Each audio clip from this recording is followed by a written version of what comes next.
So I'm really pleased to have David and Floyd, David Hodgson, Floyd Woodrow here today. Floyd's back for another one. He was here earlier this week talking about leadership under stress. He has a background as a distinguished military career, I think is what they say, which includes SAS and counterterrorism, also teamwork with some major international sporting organisations, shall we say, if you remember international organised sport all those months ago. But his passion, and it is a passion, because he could easily be putting his feet up, but his passion is about bringing the best out of young people and talking to them about what they can aspire to, and taking some of those inspiring techniques and ideas into young people in all sorts of schools all around the country. And resilience is one of the things that he really wanted to sort of talk about, as did David Hodgson. David Buzz Hodgson has been an associate for independent thinking for many years, ever since we heard a buzz about this young man with a northeastern accent fleeing the crowds at the National Education Show several years ago, talking about his book and his work around profiling the buzz.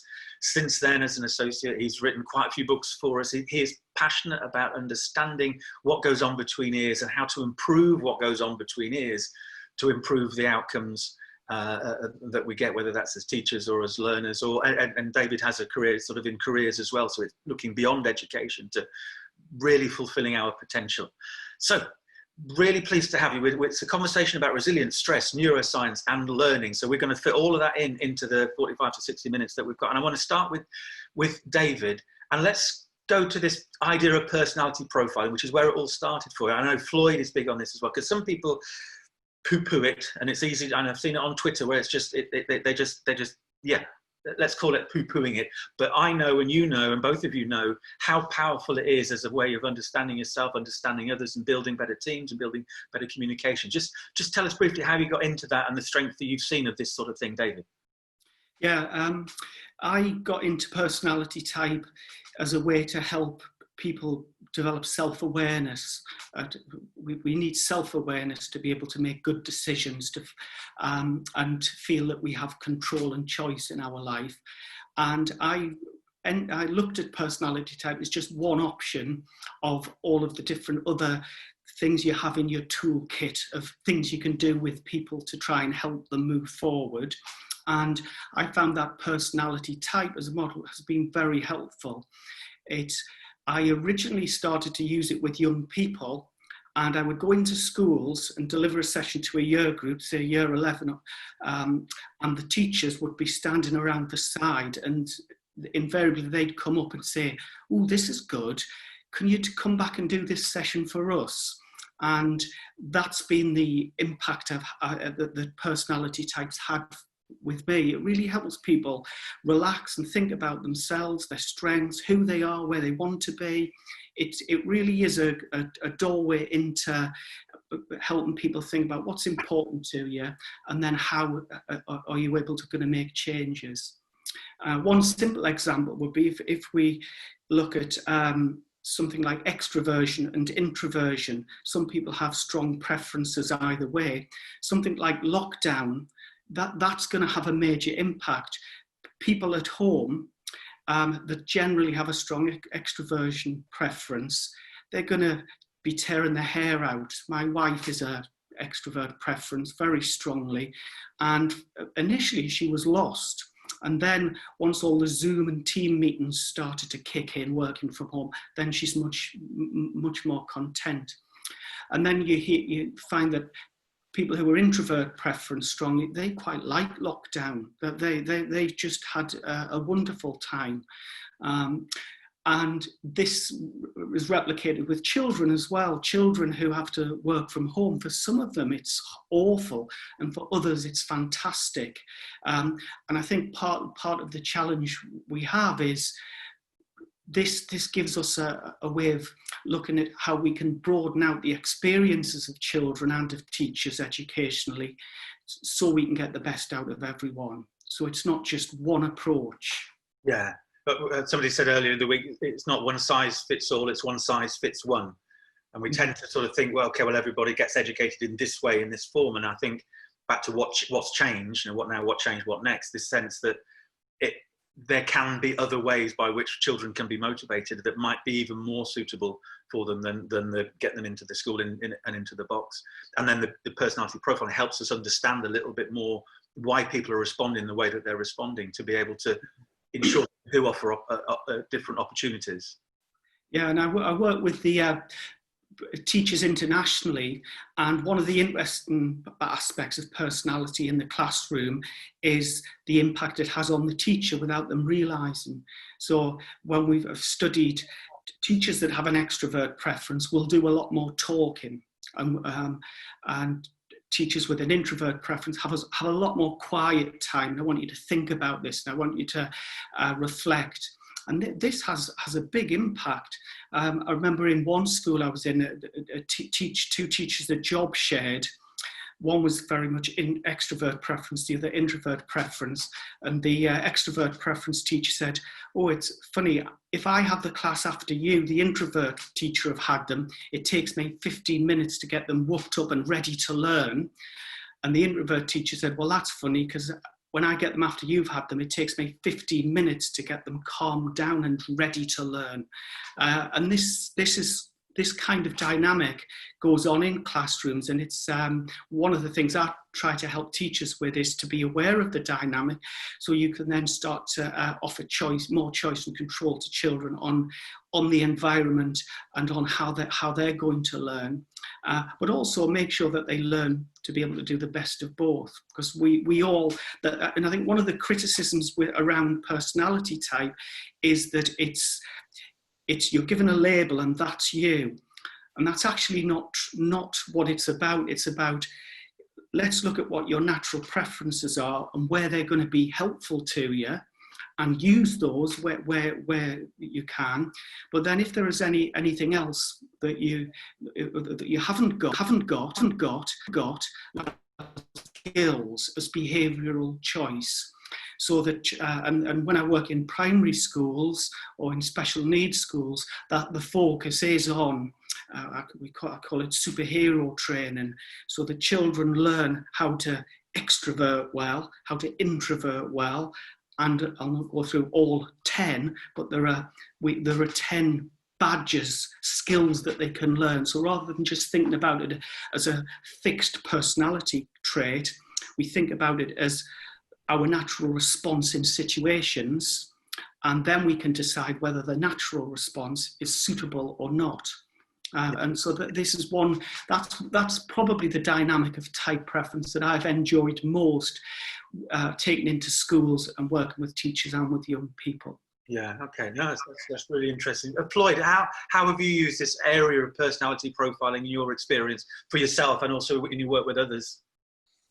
For me, it was transformational when I actually started to go through understanding personality preferences. And I used so many different models because you can take something from each of them. It transformed the way I communicated because I realized how badly I was doing it. And Carl Jung says a great quote, which he says, once we realize what irritates us about other people, it leads us to a greater understanding of ourselves. Because as David just said, it allows you to pause. It's not an excuse for behavior. So you don't just say, oh, I am an ENFP or an ISTJ, therefore I don't do the other things. It allows you to grow as an individual. So whilst I am extroverted, for example, I can do introverted really well. I know when I'm around introverts and I can pause and allow them to think and allow them to speak. Same when it comes to detail or intuition. All I'm doing is listening to people, and as a negotiator, I'm listening to the key words that they're using so I can adjust my communication. And I think this is one of the most important things about it. It's about good communication and adapting your communication style, because one style of communicating does not fit all. And I do exactly the same. I have used personality profiling with primary school children to the toughest soldiers in the world and every sector in between. And although some people will go, oh, it's just a horoscope, within a very short space of time, you realize, actually, yeah, I would do it like that, or I would do it that way. And actually, that's different. And it's the same with teachers. So when we've got a group of teachers, for example, if I'm in primary school, there's one great element, which is about how we make decisions, thinking or feeling. In primary schools, the number of feeling people within schools is so far and above thinking groups. And nearly every time I've done it, it just shows you've got a predisposed view of how to see things and how we make decisions. So all it does, it allows all of those individuals to think, oh, I might just need to think about the logic, the analysis, being able to step back so that we just adjust our decision-making process. But more importantly, we communicate and connect. And that's really important. And you will definitely see personalized preference in children from quite a young age. So it's about your ability to connect to that child and adjust. So for example, I am really intuitive. So I see patterns in information. If I get a lot of detail, and certainly when I was younger, too much detail just overwhelms me. I don't want it. What I want to know is what's the big picture, the context, and then I will do detail afterwards. It took me such a long time to understand that. And of course, in school, it just means I dismissed quite a lot of the teaching because it doesn't motivate me. I'm not passionate about it. If something catches my imagination, I become really good, really skilled, really motivated. Now, of course, we need detail. Of course, I need facts, figures. But now I understand why I need it. Therefore, I can adjust. And exactly what David's talking about there, that superhero element of let's do some detail today because you require it. Or let's be intuitive. Let's be thinking and logical. Let's be feeling. All of a sudden, it means now you're adapting children's behavior at an early age. But this has to start with teachers. So whilst we're doing it with children, what I want is teachers also to be able to adapt and understand you've got to communicate effectively, which means adjusting your communication style. And that's always a big win. And communication and connection come together. I want to come to resilience and see if there's anything in personality profiling that links into resilience. There was a question that came through which Floyd answered, but I just want to address it as well. D-Dale said, I don't think that motivation means anything. I talked about working with kids on motivation. It's just a word. You can have lots of it 1 minute and then the next. If people were motivated, I think we'd live in a better world. Interesting, I was talking to Jim Roberson about motivation and especially, and with David Keeling as well on Wednesdays, one of Wednesday's conversations. And Jim Roberson was saying that he's getting older these days. He tends to use the word inspiration. He says, I used to motivate people, but I just like to inspire them. Motivate is about motivate. The word originally, the derivation is to do with movement, as in motor. Inspiration is about breathing life into. And I think the work, I wrote a book on essential motivation in the classroom a long time ago. And ultimately it's about the things that are driving you from within.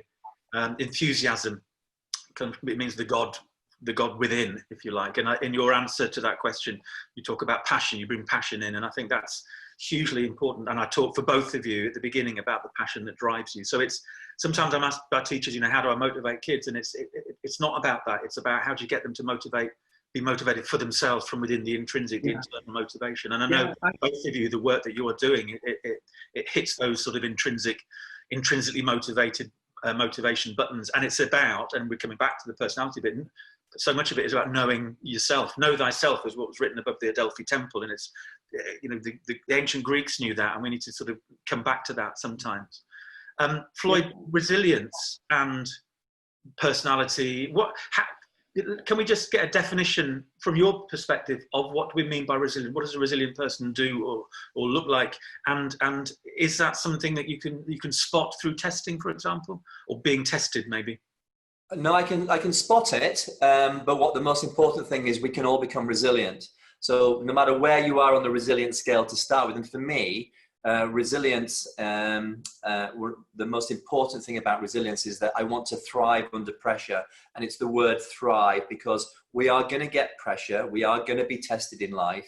For me, it's about thriving in that. It's not just dealing with it. Resilience sometimes could be we deal with it. It's not. It's about thriving it, wanting to be there because I'm motivated by something. And again, where do we get good at this? Is because I want to do something. If I look at the people I've dealt with. So if we take soldiers, for example, when you want to be a soldier, you know you're going to have to be trained and tested in lots of different environments. When I see somebody wants to write a book or they want to be an author, they realize they've got to go through a number of trials and tribulations in order to get that book published. And you go through it because I want to have this. I want it. I'm motivated. I'm passionate. I'm inspired to achieve something, which is why I will always talk about a super North Star, giving children experiences and adventures so that they get to want to do something. What I then want to do is give them the skill set. You cannot survive without having the appropriate skill sets. So that is knowledge. That's about training and development. But then what I do is I put that training under a little bit of pressure just to test you a little bit, but still in a safe environment where we're still learning. And then I'll get to a point where I can go, you don't need my help anymore.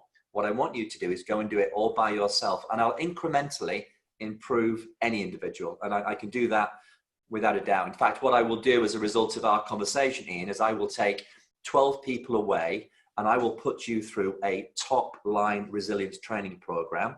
We'll take 6 from ITL, 6 from this audience. They send their names in, we'll draw them out of the hat, and I will take you on an advanced negotiators course. So all the things we're doing today, I will show you why they are applicable when you are taken to the far right-hand edge of resilience. But I will do exactly the same, give you skill sets, pressure training and testing, and I'll do that in a day. So all these things become real.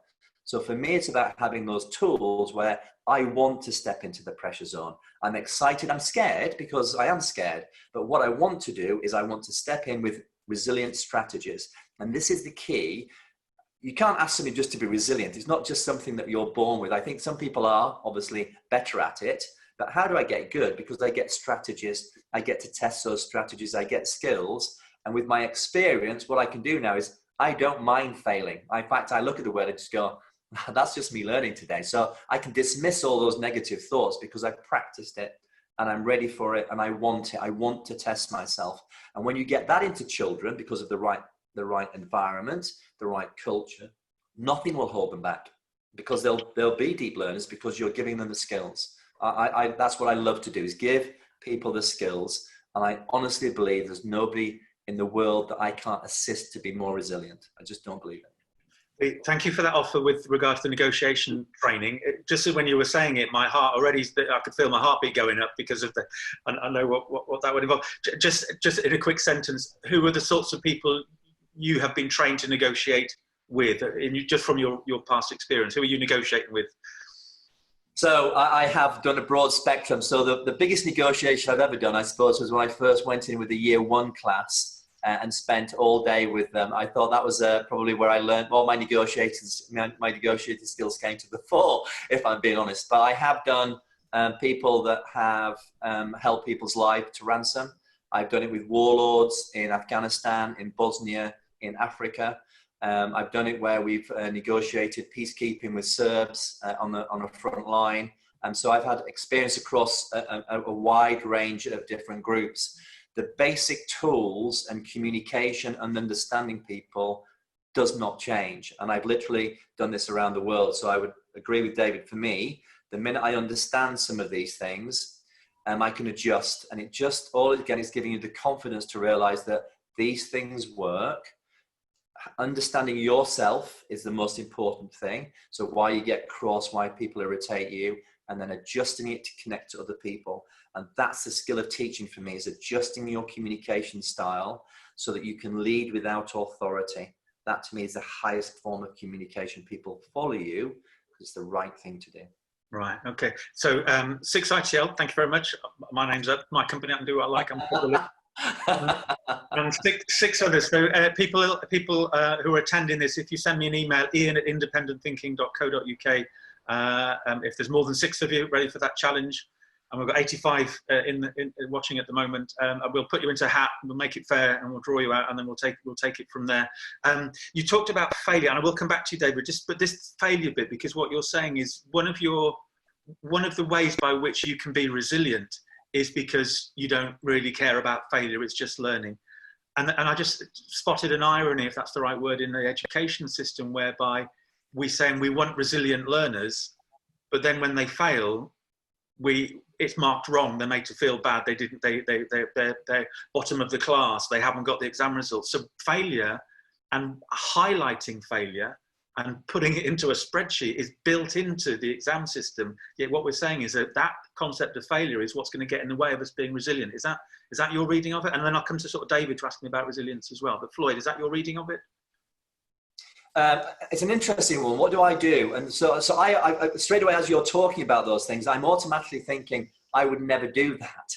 What I'm looking for is that incremental improvement in any child. So all I want them to do is just do slightly better than they did last time. And where resilience really comes from, and actually this has been proven through research as well, I'm not interested in who the top person is in the class, actually, because their incremental improvements usually quite small because they're at the top end. What I'm looking to do is everybody in the whole class is to incrementally improve on what they did last time. and it could be by 0.1%. I'm not, all I want them to do is think in that way. And then all of a sudden, what I found through all my training is within a very short space of time, when we talk about that skill set and getting better incrementally, that people make big jumps in improvement and in performance. So I'm never looking at those elements of, did you fail? Well, not really, because as long as you've done better than you did last time, that's success. So for me, I'm always driven towards the success criteria. And I would always come back to, and I know people say it's probably a bit twee, but this fear of failure is the biggest inhibitor, because we set standards by it. I'm just looking at you. How good are you today in that area? And we're all good at different things. So if we were to compete at something, Ian, I probably would beat you at some things, you'd beat me at others. All I'm then looking to do is to get better for myself.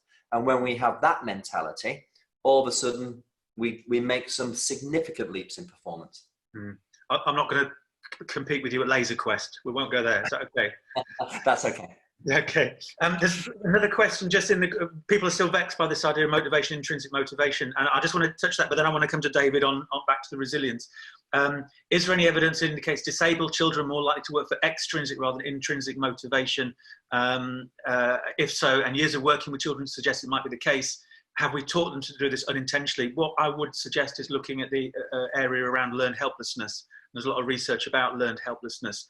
And also we did a conversation on the very first one, all those days ago, Monday morning, 10 o'clock, with Mark Finnis, looking at restorative practice approaches in school. And he talks about the with box. You've got teachers who do things at the kids, or don't do anything at all for the kids. Teachers who do things to the kids.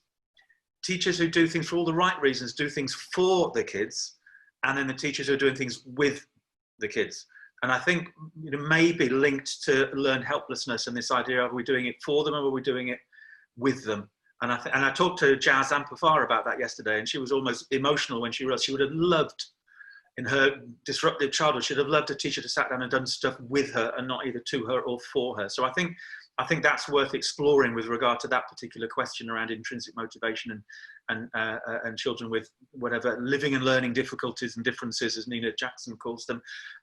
David Hodgson, so resilience for you, is that something that comes out in personality profiling? What defines it? What gets in the way of bringing it out? What do you think? Well, one of the things I've been doing in lockdown is pulling together research and work I've been doing in the last couple of years with schools around resilience. And I agree that we could probably get hooked up too much on the words, motivation, resilience. And I think what I've done is the approach I tend to take is I'll go into schools and try and find people who are good at things. So look at children that are doing well, either academically or socially, what we might call resilience, and try and find out what is it that they do that we can then pass on to everybody.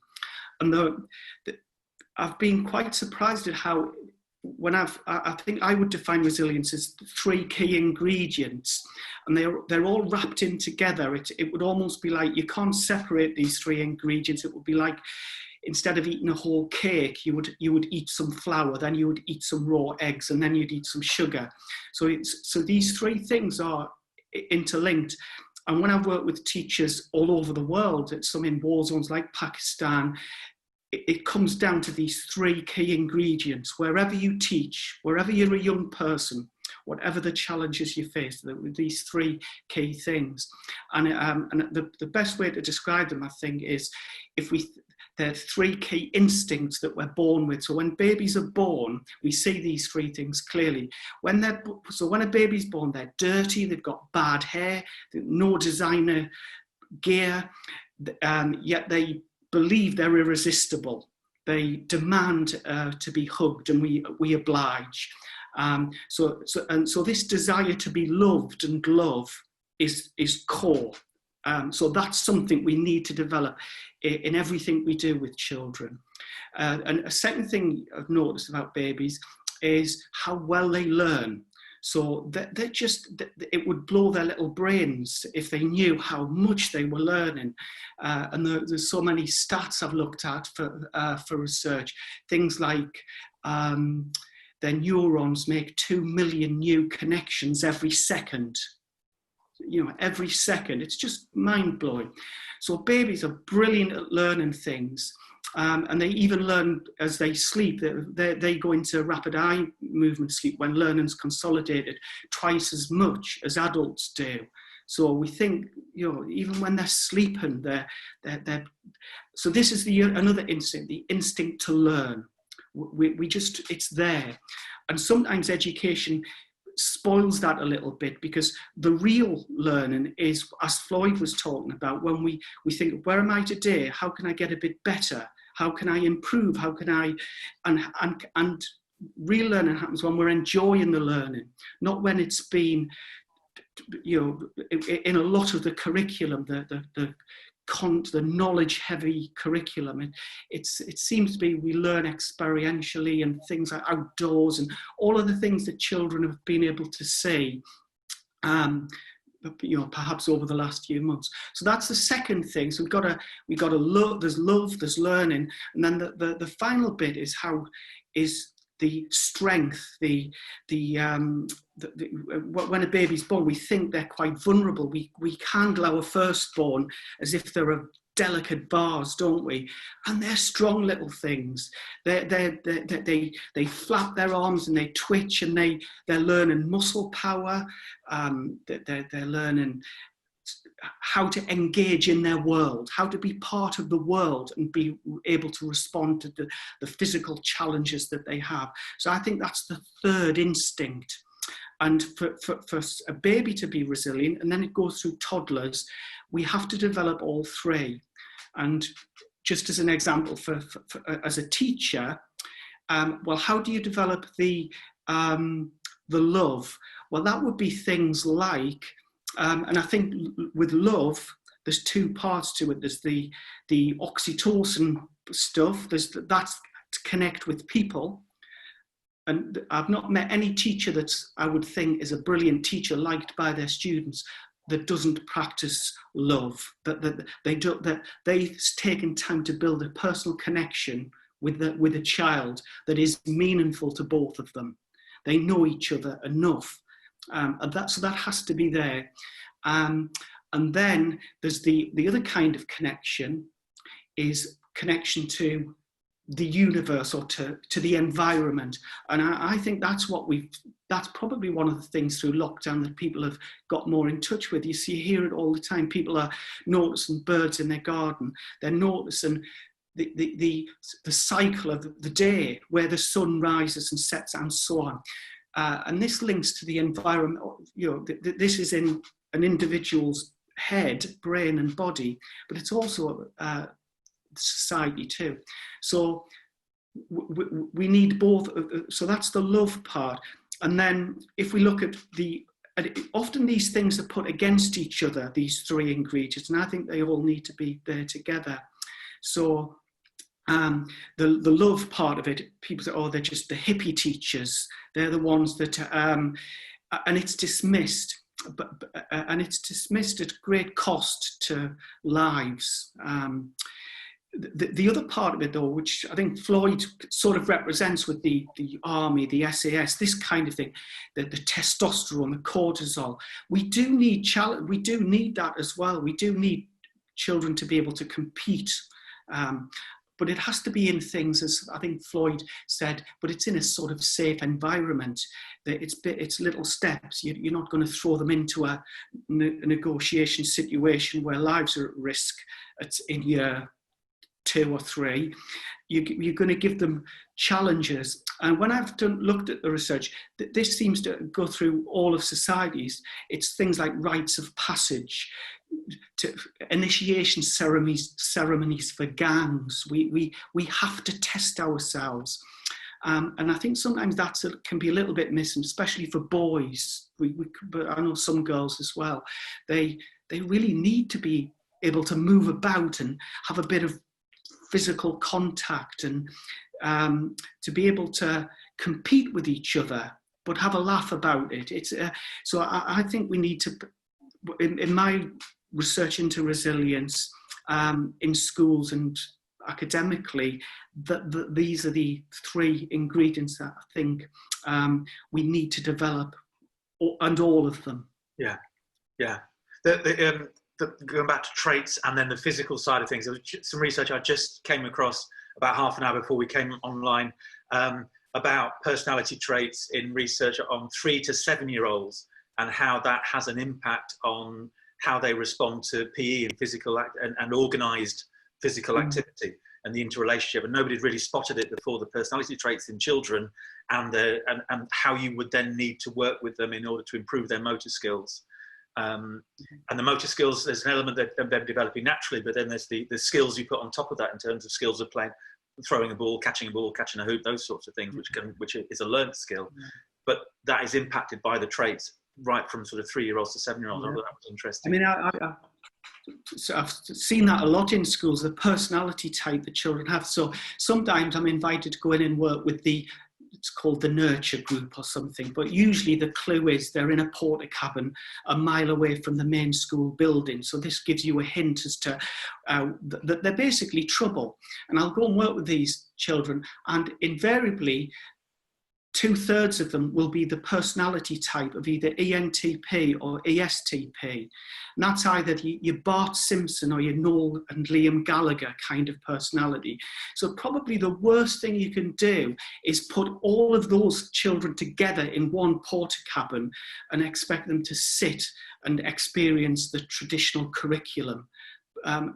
It's just a disaster, a recipe for disaster. So those children do need all of the other things. And one of the nice things is with personality is when those children recognize their personality. So what they're good at is they're iconoclasts. They will stand up for what they believe in. They will call out injustice if they say it. And if I say that and they say, yeah, that is me. Yeah, that's quite good. And so when is that good for you? When does that get you into trouble? And they'll say things like, well, it gets me into trouble. One girl said, well, if I hear a teacher talking shite, I'll tell them. And I said, well, we can admire your sense of honesty and being wanting to share your views, but can you perhaps see why that might be a problem to the teacher, particularly if there's a class of 30 other people in that room, what that might do, what are the dynamics? And oh yeah, maybe, yeah. And so it's a really nice way of being able to explore our natural strengths and ways of being in the world and being in classrooms with each other. It's interesting. Vic Goddard, I had a conversation with him, I think it was Wednesday night, one of these, and that'll be online next week as well. And in his amazing school, at the centre of the school, it has what's called the heart space. And then right at the very top, on top of the hall, but in the middle of this heart space, that's where he puts his nurture group, not as so many schools do, down at the far corner, down at the porta cabin on the other side of the field, where they can do least, can contaminate others least with their independent thinking. I want to come to neuroscience. I know that's something that really interests you, and you wrote the book, The Brain Box, along with Tim, for young people on understanding themselves and applying that for learning and for motivation and for passing exams and everything. What is your understanding of the neuroscience of resilience, and how does that interrelate with stress? And then I want to come to Floyd on stress as well. Yeah. Well, the research I did with the neuroscience was I wanted to look at it from a practical question of what is it the best students do. So I worked with Warwick University and we looked at some of the top performing GCSE students. These were A-star students, and I basically observed them and modelled them. What is it that they do? And can we then pass that on to anybody else, to other children?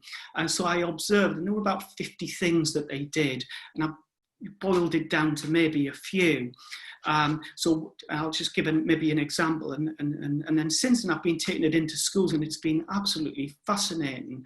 And it's had a big positive impact.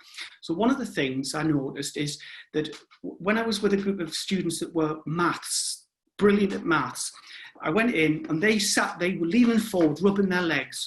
Oh, bring on the maths. They were excited. They were up for it. They couldn't wait for the maths to begin. So, and then when I went into a science class, it was the same. So what I noticed is children who are good at subjects love them. I know this might sound really obvious, but that means they're in the right mood, ready to learn before the lesson starts. So what I've shared with young people is, well, which subject, if I ask them, which of the subjects you like, how many of them are you good at? And it's always the same answer. They're good at the subjects they love. And I say, are there any subjects you don't like? Because most students love some subjects, don't love others. If we get into the right mood at the beginning of a lesson, if we pretend we like the subject, then that's going to help. And one of the things that the teachers can then do is to say, well, how can we help children get into the right mood? So that's when it comes into all those other things that we hear from ITL associates about creativity, about engaging them with a thunk, or how do we get them interested and get them in the right mood for learning? And the right mood for learning is curious, in essence. So I help children, let's teach them to be curious. So they can switch that on and off when they need it. And that can be in lessons, it can be for revision, or we've looked at that. And I've also looked at it for exams, and some schools have started to apply this. So can we get the students in the right mood before an exam? And if we do, will it improve the performance? And the research suggests it does. Aberdeen University did it first. They did some research where they got students to stroke puppies for 15 minutes. And then they did the exam, and the control group didn't stroke puppies, and they didn't do as well in the exam, and that was linked to oxytocin, the cuddle chemical, the hormone that makes us relaxed and a little bit more creative. So if we're in the right mood before an exam, our performance will improve. And you don't actually need the puppies. You can you can imagine the stroking a puppy. One school, their version of this was before an exam, they got the kids in and gave them breakfast, and teachers would, this was in the northeast when the weather was atrocious, and they got hairdryers out and they hair dried the trousers of the children because they were wet. And as they were doing that, leaning down, which is in a lovely submissive kind of position, they were geeing up the students, and they would just get them in the right mood for the exams, and it was the best results they'd had. So what I did was look at what is it that the best students do, and then how can we make sure we can all do that. And it reminds me of them. I'll shush. It made me think of research from America where this idea of being in the right state, with the neurological state, the breathing, the chemicals, the everything, before you start the learning. And one of the things they identified was before the exam started, if you have to tick the box that says race, colour, ethnicity, they found that people of an African, Asian ethnicity, or whatever, however it was labelled at the time, because in their heads there wasn't a subconscious link that says people of my ethnicity don't do well at school. By ticking that box, it triggered that this is going to go badly. So by taking that out, it actually improved the result. And similarly, they did some work with for girls around maths, and with a control group doing proper research, they found that if they did before the maths exam started, did some work around positive role models and positive views of female mathematicians, that it actually improved their exam results. And so at this subconscious level, where status is having an impact. So the more we can understand that and think about what is the state that children are in just as the learning is about to start, the more we can do something about that. Is there anything else you want to add on sort of the neuroscience of stress before I go back to Floyd, David? Yeah, I'll just try and quickly tie it up, because I think when I looked at those three key instincts, and I talked about them as chemicals like hormones like oxytocin, for a teacher to help a student learn well, they've got to sort of pull the levers of these three. So they've got to offer students a chance to have oxytocin, serotonin. That's the love bit. They've also got to have some cortisol and testosterone. There's got to be a bit of stress, a bit of like, oh, this is a challenge, and there's got to be the curiosity and love for learning. The teachers have to pull those levers. And I'll give you a quick example of how I did this. I went into one class, year 10, they were doing some geography, and they were doing river erosion. And the girls sat at the front. These were a hard to motivate group. That was how it was sold to me. Can you motivate these to learning? And I said, right, the 3 girls at the front, one of them said, there's no way you can make river erosion interesting. And so I explained what I'd found at Warwick, and then I said, now you put these into practice. And I gave them a challenge. You 3 girls, I want one of you to go in your handbag, pick out a random object, and you're going to use that random object to describe whatever it is you need to know about river erosion. And you've got 5 minutes, and then you have to present it to the class. So that's the testosterone, the challenge, I've got to work hard here. I'm being pushed, I'm being stretched. But I've got the support of my friends, so that's the oxytocin and so on. So the girls had 5 minutes. They came up and they got some perfume out of the bag. One girl said, we've got this perfume called HAAS, HAS. That's the 4 important parts of river erosion. And they stood and moved, and the first person said, the first thing you do with perfume is you spray it on your wrist. That would be like hydraulic action of this, because it's the chemicals hitting the side of the river bank, of the water hitting the river. Then the next girl said, then what you do with perfume is you rub your wrists together, and that's abrasion. That's the second bit of river erosion. I'll not say that, but they did all 4, attrition and solution. And I've remembered this as well. This was 3 years ago. I will never forget. And those girls learned something that, and this comes back to the love of learning. It's when we get those 3 things together, the learning happens in a wonderful way. So we stop curriculum and subjects being dull and separated off. And I think it's the same with resilience. It's when they come together. And those girls were learning resilience because they were firing all of the the neuroscience research mix of hormones and chemicals in their bodies. You set them a challenge and they went about finding it, doing it for themselves, as opposed to, here, I'm going to give you the information, you're going to write it down or draw the picture or whatever it might be. Floyd, with schools immediately going back, and it's a stressful time now just going to the shops, let alone going back into a school environment. What are the implications and what advice, maybe isn't the right word, but what would be in your mind in terms of helping keep the stress levels appropriate, but because stress isn't a negative thing, it's there's good stress and bad stress, handling stress as we go back into school and going forward. What's your thoughts on that? Yeah, you're on mute, Floyd. You're on mute. Okay. So what was great was David came alive, didn't he? When he's talking about his subject, when he talked about all the different elements, he comes alive as a teacher. That's one of the most important things that I think in any coaching and development is when I walk back into the classroom, what I definitely want to see is my teachers come alive like that, who are talking about, actually, this is where we're going forward, that positivity. And also that all of these things apply to teachers as they do to students. What I got here as I was going through, taking some notes, because there's so much content there, is the best environment in the world, and this is proven by lots of research, is high support, high challenge, which is what David's talking about in the round there. High support, high challenge. High support does not work. High challenge does not work in the same way. You need to combine both.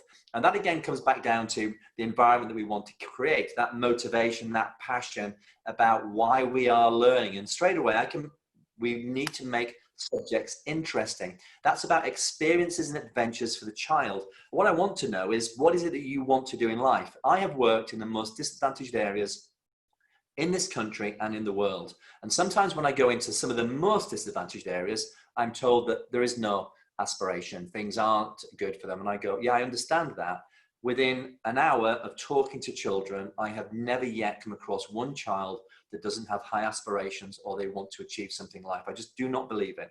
Or what it's about doing is listening to the children who have such an innate intelligence and power. What we need to do is realize that most children are capable of dealing with this far beyond we are, because they're gonna be able to be adaptive. That's what's great about young people. It's about coming back in and finding that super North Star, what I term as where they would like to be, the adventures and experiences that they would like to have, and engaging with that and making this become fun, because everything we do today starts with a file opening or closing inside our minds, and we have the power to change that. And that is about how we think. So the same thing for me applies with any individual I come across. If you want to feel sad, then the chemicals inside your head will change. You will get low levels of testosterone and high levels of cortisol. Conversely, when we're thinking in that positive state, when we come to school and go, actually, we're not just coming back to a very difficult place. We're coming back now to really motivate our children to go on and maximize their time before we go on to different stages of our life. All of a sudden, I'm hopefully creating the right environment. That's about psychological resources. So again, to be consistently good, what we need to have is this framework of thinking. And for me, that's all I do, is I look at anything, this situation I've just seen as an opportunity to improve in lots of other areas. And of course, with that state of mind, it just means that you'll probably deal with some of these situations far better. That visualization of success is powerful. It's now being proven to work with children with real significant mental health, or adults, right the way through to Olympic athletes. Visualizing what you want to happen, that positive approach, creating the right thoughts, the right process, it draws us forward. And then all of a sudden we can see the world in a slightly better place. Sadly, because of genetics, we do see the world in a worse state than it actually is. When still, even today, it's still a far better place than it's ever been. There's still tons of opportunities. We've got to create, for me, that environment, that state, that curiosity in ourselves, the love about the impact that teachers and people have had on society as a result of what we've done, that ability to stretch children still, and that curiosity to see, let's see how good we can be in these difficult times. That's how I think you can deal with the situation at the moment. Yeah, okay. We talked the other day about bravery and fear, and there's a question coming from Tina in India. There's a lot of fear of uncertainty amongst students given the pandemic. How do we approach this? So fear of uncertainty, I think it's a bit like stress. I said there's good stress and bad stress. Fear and excitement are very closely aligned, I feel. And uncertainty isn't necessarily a bad thing, depending on how you handle it. Are there any approaches, given your background, your experience with regard to approaching fear of uncertainty for us as teachers, but also to share that with children, even young children, Floyd? Without a doubt, and this works with, and again, the thing that I'm going to say now works with 5-year-old children to top business people. And I've just done, yesterday I was talking to a major company, and I would have said exactly the same thing were I talking to year 1. And this is about, again, let's remember, what's our super North Star? What are we passionate about? What are we motivated by? Then we need knowledge, because again, what destroys uncertainty is, let's have some knowledge, a plan. Let's have a strategy for what we're doing when we come back, so I can see incremental steps. I don't need to see so far in the future. What's the first stages that I need to go through? Remember values and characteristics, the behaviors that we want to show. Again, that's a powerful motivating factor, that we need courage, we need resilience, determination, patience. And then the warrior is about resilience, physical and mental resilience, which is about strategies in place so that we can now start to think, well, what do we need to do? It's a difficult time. So what are our heroes, our heroines going to do during this time? Let's replicate those behaviors. And again, follow most of the principles that David has just explained there, so that we've got, again, our own internal compass is pointing in the right direction. That will take away most of the uncertainty, because we're back on track. We're thinking in a positive way about what effect we have. We're taking responsibility and being responsive to the situation. It has changed, so therefore let's just maximize what those changes are and come up with a plan, and let's move forward on the plan. That's what I would be doing. Okay, no, that sounds good. It's thinking deliberately, isn't it? It's thinking on purpose in a particular way in order to combat the uncertainty and the fear and the stress levels. Somebody's saying, can we have your email address? So ian@independentthinking.co.uk. Dave Harris in our office said already 10 people have put their name in the bag for the training. So there we go. David, I want to go, what we got? 3 minutes. Wow, that was quick. Somebody's asking about maintaining this sort of curiosity approach to learning through distance learning. So even when we go back, we're moving towards, and this is under the list of things that have changed, and hopefully, because it can be good, change in a positive way, the idea of blended learning, where you're not all the time in the same room as the teacher. How do you get the love, the curiosity, the oxytocin going from a distance, as the song goes, David? Yeah. Well, what I would say is, when I work with teachers, I say, you've got your checklist, these are your 6 levers. If this is the activity you're going to give to the students, does it pull all these levers? And if there's any missing, what can you add to make sure the levers are all of these are used? And an example I often use is, if we look at any successful TV program, whether it's I'm a Celebrity, Get Me Out of Here, Britain's Got Talent, Who Wants to Be a Millionaire, EastEnders, they pull on those 6 levers to make sure we watch every week. So once you get into the habit of pulling these levers, you can see you know what to do. So I would say for students that might work remotely, as long as they've got a challenge, that they might have to create a short video clip or something of their work that gets shared with other students. That would be a way to get the testosterone, the cortisol, that maybe they have to work with other people to get the oxytocin. Maybe the challenge could be to go and interview someone virtually or in person, or connect to nature. So I would say just be aware of the 6 levers, and whenever you plan a session, just be conscious of, is there anything missing here? Because if anything's missing, the learning experience will not be as good. Okay. That's the end of our time. Thank you so much, David. I'd always love to hear you speak. I'm sort of drawn in by your accent as well as the things that you say. I never quite know what you're going to say next, where you're going to come from next, but it's always engaging and practical and grounded in the research and your own experiences as well. So thank you for that. Floyd, always a pleasure. And I look forward to taking you on at Laser Quest and negotiation at some point in the future. Thank you for all the work that you're doing in schools with young people. It's such an inspiring character for a year one to meet and help them with their North Star, this idea of what really drives me, what gets me out of bed in the mornings, for adults as well as for children. So thank you for that. Thank you everybody who's attended today. Independentthinking.com is our website. Find out more about David and Floyd and the rest of what we do. Independentthinkingpress.com. All the Independent Thinking Press books are 30% off with the code CPD30 for the physical book. VAT 50 is the code you need for an ebook, and you get 50% off. The government knocked the VAT off ebooks recently, so we're sharing the love with that one. A lot of Davids are in that pile in the Independent Thinking Press one. If you want to find out more about Floyd's books, Floyd's aren't published with us yet. We're working on that, but check him out on Amazon or email us and we'll put you in contact there. And remember the charities, NHS Relief Project, Winston's Wish, Big Issue, RSPB, chuck some money in their buckets. That's been a fascinating conversation. I know from what I have seen flickered up on the chat that people have been really engaged and really interested. So thank you ever so much. And I look forward to I owe you one, gentlemen, and I look forward to seeing you properly as soon as we possibly can. Keep safe. Okay.